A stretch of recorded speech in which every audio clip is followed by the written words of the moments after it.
The following content has been generated with artificial intelligence under minimal human supervision. The data presented may contain errors or inaccuracies. The opinions expressed in this content do not necessarily reflect the vision, position, or values of Digi-all. We recommend verifying critical information with additional sources before making decisions based on this content.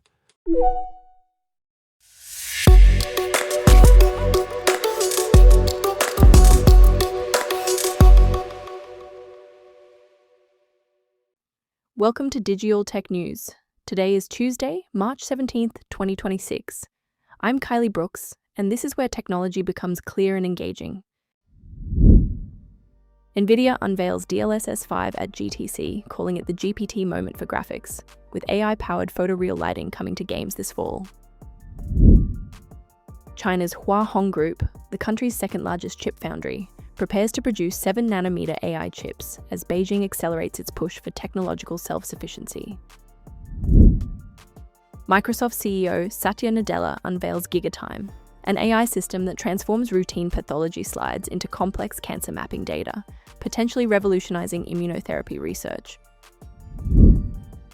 Anthropic doubles Claude AI usage limits during off-peak hours through March 27, giving users more access to experiment with advanced models like Opus 4.6. Meta is reportedly planning sweeping layoffs that could affect 20% or more of its workforce, as the company grapples with massive AI infrastructure investments. Let's start with what NVIDIA is calling its most significant breakthrough in computer graphics since real-time ray tracing debuted in 2018. At GTC yesterday, Jensen Huang unveiled DLSS 5, and honestly, the demos are stunning. This isn't just about better frame rates anymore. DLSS 5 uses a real-time neural rendering model that actually infuses pixels with photorealistic lighting and materials. We're talking about Hollywood-level visual effects now possible in real-time gaming. Jensen put it perfectly when he said this is the GPT moment for graphics. The technology understands scene semantics like hair, fabric, skin, and lighting conditions from a single frame. Major publishers like Bethesda, Capcom, and Ubisoft are already on board. Games like Starfield, Resident Evil, and Assassin's Creed Shadows will support it. DLSS 5 arrives this fall.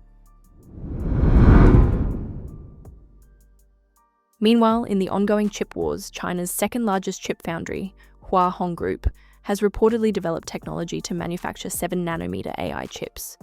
According to sources familiar with the matter, their contract manufacturing arm, Huali Microelectronics, is preparing to implement this process at its Shanghai facility. This is significant because it represents a major milestone in Beijing's push for technological self-sufficiency, particularly as they work around US export restrictions. The goal is clear: reduce dependence on foreign suppliers like TSMC and build a domestic supply chain for cutting-edge chips. Now for some genuinely exciting news in healthcare. Microsoft has developed an AI model called GigaTIME that could transform how we approach cancer treatment. Here's what's remarkable. The system takes standard pathology slides, the kind that are readily available in virtually every hospital, and converts them into spatial proteomics data. Normally, producing these detailed protein maps takes days and costs thousands of dollars. GigaTIME does it virtually, at scale. The model was trained on 40 million cells from more than 14,000 cancer patients across 51 hospitals. It generated around 300,000 virtual multiplex immunofluorescent images, covering 24 cancer types.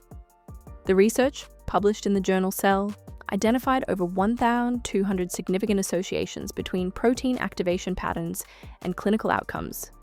This could help doctors determine which patients will respond to immunotherapy. Satya Nadella announced the model is now publicly available on Microsoft Foundry and Hugging Face. If you've been wanting to experiment more with Claude, Anthropic has a promotion running through March 27.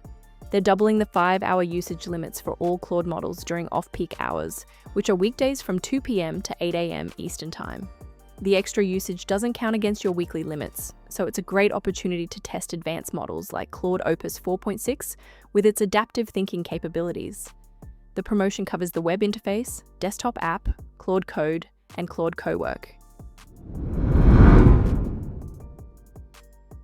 Finally, a sobering development from Meta. The company is reportedly planning workforce reductions that could affect 20% or more of its employees. According to sources, no specific date is set yet, but top executives have signaled these plans internally. If it reaches 20%, this would be Meta's largest layoff since their year of efficiency restructuring in 2022 and 2023. The context here is important. Meta is investing $600 billion to build data centers by 2028 and has been offering massive pay packages to attract top AI researchers. Just this week, they acquired Maltbook for AI agents and are spending at least $2 billion to buy the Chinese AI startup Manus. Mark Zuckerberg has been vocal about seeing projects that used to require big teams now being accomplished by single talented people. This trend isn't unique to Meta. Amazon cut about 16,000 jobs in January, and Block reduced nearly half its staff last month, with Jack Dorsey explicitly citing AI tools as the reason. That's your tech update for today. From NVIDIA's leap into photoreal gaming graphics, to China's chip advances, Microsoft's breakthrough in cancer research, and the changing landscape of tech employment in the AI era. We'll continue following these stories as they develop. Thank you for staying informed with Digi-all Tech news. We'll be back with more updates as they develop.